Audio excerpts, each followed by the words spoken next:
How you are in the world matters.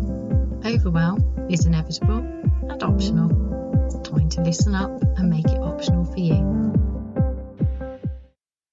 Hello and welcome to this week's episode of the Overwhelm is Optional podcast.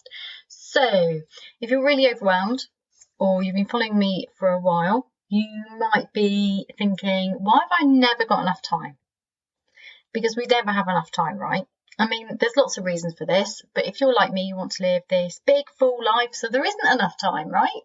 There's just like so many options to fill your time with. There's so much choice. There's so many things you could do. There's so many things that you feel you ought to be doing. I mean, if I just wander around my garden, which is huge, but if it was big or small, it would be the same issue. My mind automatically goes to all the things I haven't done. So the grass needs cutting, the dog poo needs picking up, there's some weeding to do, there's some vegetables that need some string to help support them, the hedge needs cutting, but you're not allowed to cut it yet, which means I'm holding it in my head until August when I'm allowed to cut it. I don't know, there's rubble because we're renovating, so there's rubble that needs to go in bags, and it's just like there's a lot of stuff to do. And I can go into the garden and come out feeling like, oh my God, I'm completely overwhelmed with things to do and I haven't got time, and anyway, I don't really want to do half of them, or I can go into the garden and go, lucky me, I have this amazing garden, and yeah, there's some stuff that needs doing and there's always stuff to do, but that's okay, I'm just going to enjoy it. So how we look at things matters. So I just want to do some reframing if you're in that I haven't got any time, because I would argue that where you're placing your attention and how you're placing your attention will determine how you feel about time, because time is not linear. Just like money is not that simple. You know, we think if we had more money, we'd be happier and things would be easier. And if I had more time, then everything would be okay. But our experience of time is very different depending on what's happening. So when we get stuck waiting for a train, the time is endless. When we're in a mass hurry, we haven't got any time. That 1 minute makes all the difference and it goes really fast. So time is not linear. Time is an experience, and how you experience it can be very much determined by how you feel. And how you feel is often very determined by where and how you're placing your attention. So see if you resonate with this, because this was definitely how I went on my route to breakdown and burnout. So I started off with, I haven't got enough time. So I did a time audit, which is a really good thing to do. It's a great place to start. Not anymore. I wouldn't recommend it now. I wouldn't even bother now. I just don't do that. Because it doesn't work for me. It actually made things worse, but you can do it if you want. I don't mind. I'm just going to tell you my story. I'm going to share, as usual, what works for me, what works for my clients. So you haven't got enough time, so you do a time audit to see where your time is going. There's nothing there that you can drop, though, because you've got a lot of responsibilities. So then you hack your productivity so that you're better at using the time that you have. So this is thinking of time as linear. I only have this much time. I've got this many things to do. How do I fit them in better? So how do I become more efficient at doing things faster? Or, you know, if you're really good, you might delegate some stuff or delete some stuff, you know, the normal do it, delete, delegate. So these are all productivity hacks that can be really, really helpful. This is why I don't pay so much attention to them now. Because what happened to me is this. So I went from the I haven't got enough time, did a time audit, got rid of what I could, you know, really looked at my focus on what was going where, what I was up to, hacked my productivity. So I just got really, really good at doing more and more and more. And as a single working mum, I was already really, really good at doing stuff. And this meant I got more done. So I got more done. I didn't get any more time. I just got more done. Can you see what happened there? I didn't get more time. I just got more done, which you think's good, because you think that, well, at least I did, and I know my clients do. When I get more done, when I get to the end of that to-do list, when I get that project done, when I've achieved that qualification or whatever it is, then I will have the time to rest and enjoy my life. So life is always deferred. It's always in the future. There's this future point at the end of your to-do list where everything's great and you have a rest, and then you feel great, and then you just live your life in the way you really want to. Is this ringing a bell? So it starts with, I haven't got any time. You do a time audit, you hack your productivity, you get really, really good at getting stuff done. You haven't got any more time, and guess what happens? People start to give you more to do. Because there's nothing like a busy person, is there? We always say, ask a busy person, because busy people get a lot of stuff done. And they tend to move quite fast. So if you want something done reliable, you ask a reliable, busy person, because they'll get the stuff done. So then I became the go-to person to get stuff done. And I liked that position of responsibility because I like helping people. I was really good at it. I was really good at getting stuff done. And it's enjoyable, but it's exhausting. So I didn't have any more time. And even if I did have time, I was exhausted. So then I was exhausted. So I was getting masses done. So I had even more responsibility. And I was enjoying having more responsibility and being the go-to person to get stuff done, because then I was helping people, and helping people feels good. Do you recognise yourself in this? So now I've gone from no time to being exhausted, to having no energy. And that was through self-improvement. And this is important. When we constantly see ourselves as needing to be better, we don't get anywhere. And it's not that I don't believe we can be better, or that I don't believe in growth. Very much. I'm completely committed to personal growth. I've just turned it on its head. I start now from the place that I'm already perfect. I'm perfect and a work in progress, but the work in progress isn't to become better. The work in progress is to let go of the muck that's, the junk I've picked up over the years that's not serving me and that's blocking my shininess. That's it, really. So then I get to be more me. So it's the letting go rather than the always striving to be better, everything. And it's not that I don't still get thoughts that go, well, I could be better at that. It's not that at all. And it's not that I'm not learning. It's just that I'm starting from a different place. So if I choose to learn how to do something new, which I'm always doing because I love learning, it's very purposeful. And it's not from a place of lack. It's from a place of choice. Yeah, I really want to do that. That's really interesting and deeply satisfying. Can you see? It's quite subtle, but it's actually a huge shift. You're turning upside down. Start from the place where you deeply love and accept yourself. And that in itself takes practice. So some days you're like, yeah, well, I kind of know I ought to deeply love and accept myself, but I don't quite think I'm good enough for that. That's okay, just accept that, because that's where you are. And where you are is someone who is perfect and a work in progress. And the work in progress is to gradually and gently, when you're ready, allow the idea that you're not quite good enough to go. And that's it. It's not to be better. There's nothing wrong with you. You're great, just as you are. Honestly, just as you are. That doesn't mean you don't have opportunities for fun and growth and creativity and service, and there's tons of exciting stuff. The world is full of opportunity. So it's not about staying still and stagnating and playing small and not really doing anything and not learning. No, it's the opposite. It's doing it in a different way. It's not changing the what, it's changing the how, and only changing the what if it's not what you really want. And then you can, and that's great, because that's when you actually feel like you've got more time, when you stop doing the things that you don't really want to do. That's when you actually get some time freedom. But that, I think, takes time, and it takes commitment to the following. So I'm going to tell you the rest. So I'm just going to recap. You start off feeling like you haven't got any time. So then you hack your productivity and get even better at getting stuff done. And then people give you more to do, and you enjoy being the person who helps. And then you end up exhausted. You haven't got any more time and you're exhausted. And any free time you do have, you can't enjoy because you're exhausted. And then you get moany because you're burning out because you're not looking after yourself. You're really, really good at getting stuff done and you love the work you do. So you don't want to give that up. So now you're stuck because you can't go back. You can't go back to being less efficient. This is the problem. So what happened? And then you start going, why am I so tired? I shouldn't feel this tired. What's wrong with me? Maybe I've got, and then we're going to Googling symptoms, the Google doctor of doom, yeah? Or going to the doctor and trying to explain. And doctors aren't really very good because they probably feel the same. But anyway, we don't have the kind of health service that deals very well with this unwellness, this this not feeling right, this feeling desperately tired. That's not what we have, and that's just how it is.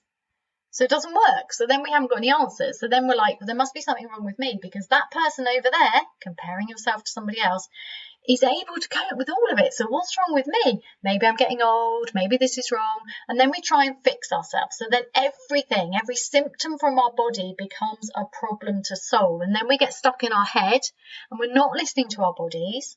And what our bodies really want is probably more fun, or more rest, or more movement, more dancing, more joy, more connection, more hugs. And what are we doing? Not now, body. I'm busy. Because if I could just get this done, then you could have a massage. Then you could have a good night's sleep. Then maybe we'd have a little bit of energy to go dancing, although it's probably unlikely. You'll probably have to wait until we have a holiday, and that's not going to be for several months, because, can you see?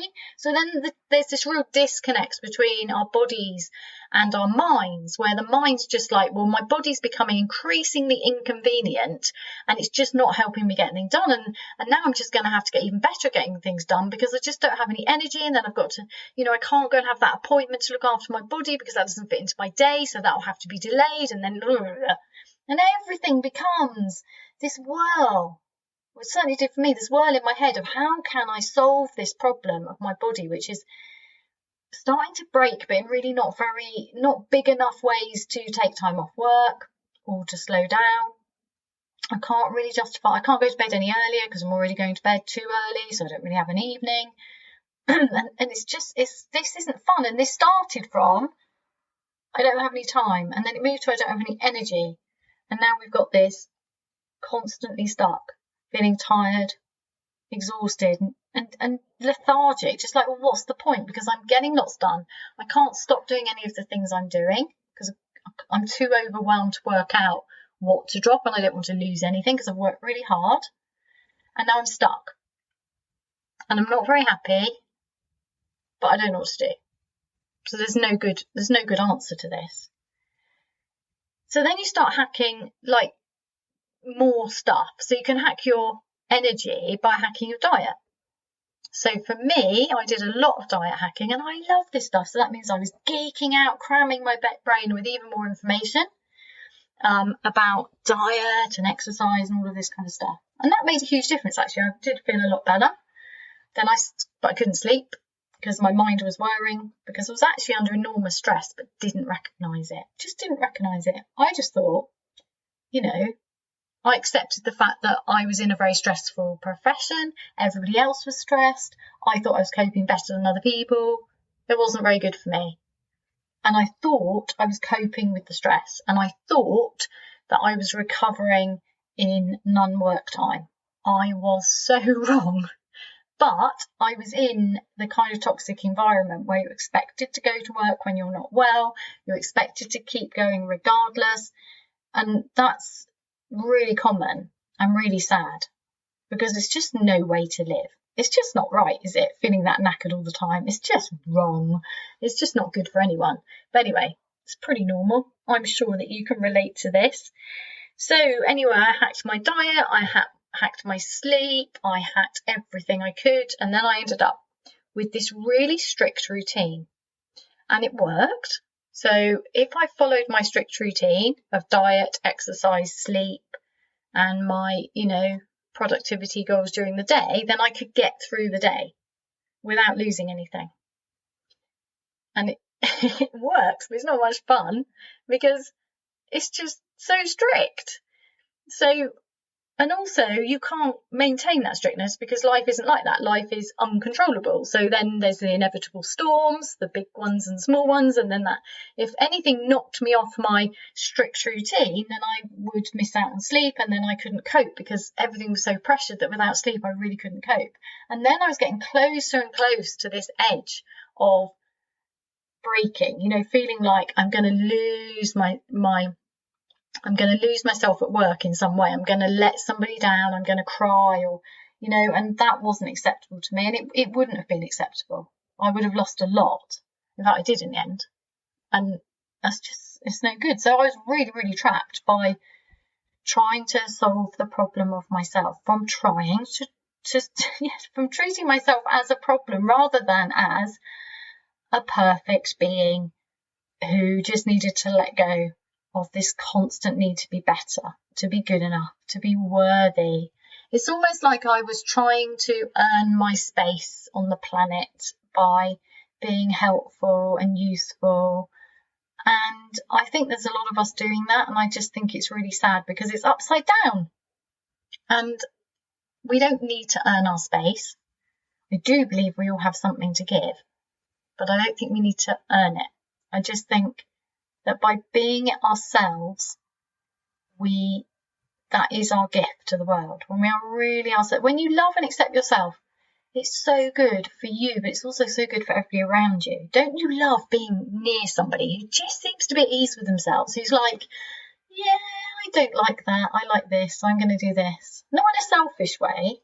I don't mean those people who like refuse to compromise or refuse to, say, oh yeah, that's fine, today we can do this because, that's what the group wants to do. I don't mean somebody who's like so selfish they always put themselves first. I mean somebody who's just at ease with themselves. They know what they like, they know who they are, they know how to take care of themselves, and they don't apologise for taking care of themselves. They just are. They just like themselves. They're just at ease with themselves. They're not demanding, they're not taking, they just are. There's this ease about themselves. And when you step into that by letting go of this idea that you're a problem to be solved, that you have to strive to be better, that you just need to be better at everything, and you start to accept yourself, everything changes. And when you start to live more in alignment with yourself, so, knowing what you like, finding work that brings you deep satisfaction because it uses your unique skills, your unique wisdom, your unique knowledge and ways, perspectives, everything changes. Everything changes because you're just nicer to be around. And when we live in a way that really honours who we are, when we come from a place of love for ourselves, we start to create a life that works for us. And when our lives work for us, time isn't really an issue. It just isn't. I'm absolutely astonished at how increasingly I'm not looking at time as a finite thing. And it's easy, if you're in employment, you could look at me and say, well, it's all right for you, Heidi, you have your own business, you work from home. But most people who have their own businesses work much harder than people in employment, or at least as hard. Most of the entrepreneurs I know, small business owners, they are their worst bosses to themselves. They're horrible to themselves. They never switch off. They're always there for customers. They work really late at night. This is really, really common. And they're really not okay. And they find it impossible to take any time off. They're not looking after themselves. I wouldn't say if I said to them, what's your experience of time? They would say, what is time? I don't have any. It just doesn't exist for me. That doesn't make any sense. And it's very distressing because the purpose of having their own business is that they would have more control over their time. So yeah, don't be fooled into thinking that what I'm saying is because I have choices, you don't. Because as soon as you do that, you lose the lesson that is here for you, the gift of this episode, and you give away your power. And I'm not saying this stuff is easy or simple. I'm just saying this is a different way to look at it, and which little bit of today might help you. So what I'd like to say is that instead of hacking your time and your energy and treating yourself as a constant thing that needs improving, I invite you instead to learn to value your attention.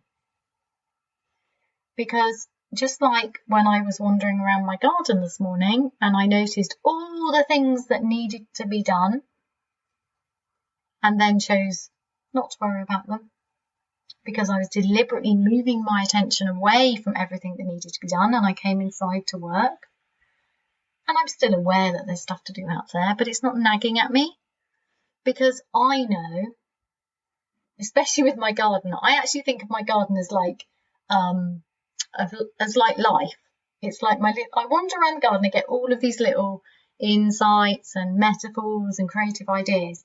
So if I see my garden like life, then I can see my garden in many different ways. I can see it as a place full of opportunity for creativity. I can see it as a big mess with lots of work to do that could take me forever and is exhausting and time depleting and energy depleting and a bit depressing. Or I can see it as just somewhere beautiful to wander around and just search for unexpectedly lovely things and absorb them into my body, allow my heart to feel, allow my body to feel at ease, allow my nervous system to reset, allow myself to feel really nourished. Like, there's a million different ways I can look at my garden. So my experience of stepping outside my back door is completely determined by how and where I place my attention. And so just knowing that, knowing how precious your attention is, that's powerful, because however much time and energy you have or don't have right now, you can notice where your attention's going. So I invite you, instead of doing a time audit or an energy audit, I invite you to do an attention audit. How can you do that? Well, you could set a timer on the hour every hour to just notice, where is your attention been for the last hour? Where's your attention right now? Is it fully on this podcast? Or are you multitasking? I don't have a problem with that, because I think podcasts are absolutely lovely for multitasking. I tend to clean or cook or drive, or that's pretty much it really. But I know people who go to the allotment or go for a walk listening to this podcast. So your attention might be split between listening and absorbing these ideas and thinking, but how split is it? So it's just about noticing that for you. It's not a judgment. It's not like, oh, you have to have full focus on one thing at a time. No, it's not about that. It's about, where is your attention throughout your day? Where's it going? How is it going there? So is it like kind of under duress? Is it with joy? Is it with disappointment? Is it with full focus? Is it distracted? So just looking at the quality of your attention, where it's going, and is it really on the things that bring you joy, the things that satisfy you, the things that nourish you? Is your attention going where you choose, where you would, if money was no object, if time and energy and everything, if there were no restrictions in your life, how often is your attention on things that you really want to do? And starting from there is the only place to start, as far as I'm concerned, for solving this issue over time and energy, and not quite ever living the life you want to live, not quite ever getting round to doing the things that you really want to do, the big things and the small things. So that's what I invite you to do. I invite you to do an attention audit. Notice on the hour, every hour, or just do it at the end of the day. Just notice, where has my attention gone today? Who have I given it to? What have I given it to? And then when you do that, you can start to see it as valuable, because I really think the first step is to value our attention, to see it as really precious, because where you place your attention is quite literally your life. The things that you attend to, the people you listen to, determine your beliefs. The information you take in determines your perspective on what's going on in the world. What you're doing, how you're doing it, that's your life. There isn't a life after that. We often act as if we're preparing for life. It's like everything's a preparation for someone in the future, and it's not, it's now. So it's just worth noticing where your attention's going and valuing that, and being really honest with yourself. Was this the life I intended to lead, or would I keep postponing it? And then dropping the judgment, keeping it neutral, getting curious, kind, playful. So if this isn't the life that I want, if I'm not getting around to doing certain things, what can I do about it? And then not making it so a big deal. So the danger is, when I ask you these questions, is you go, oh my God, it's all wrong, big overwhelm. No, instead of that, just play. So for example, you could do the unexpectedly lovely things on the hour, every hour. You can go and check that episode out if you haven't done it before. You could just dance, like for 1 minute. It doesn't. These things are tiny. There are tiny things you can do that are life-changing. It's because often it's just the how we do it. So as soon as you drop the judgment, my life's a disaster, I'm giving all my attention to things I don't really want to do. Okay, so that's good that you know that. It's painful because self-awareness tends to be painful because there's lots of shame and grief and fear involved often. So bring some playfulness to it. Well, that's a bit ridiculous. It's not what I meant to be doing. What can I do that would be fun right now? Like hug your dog. I don't know. What's the tiniest thing you can do to take your life back right now? Like really small. Literally the smallest thing, which is lovely. Like how soft are your dog's ears? Go for that. I don't know. You know though. You know what you really want. Maybe you want an ice cream right now. I don't know. Anyway, I'll leave you with that. No time, no energy. Pay attention to where your attention's going. Value it. It's precious. Have an unexpectedly lovely week, and I'll see you next Wednesday. To find out more about my tiny, huge, life-changing practices, please visit www.heidimark.co.uk.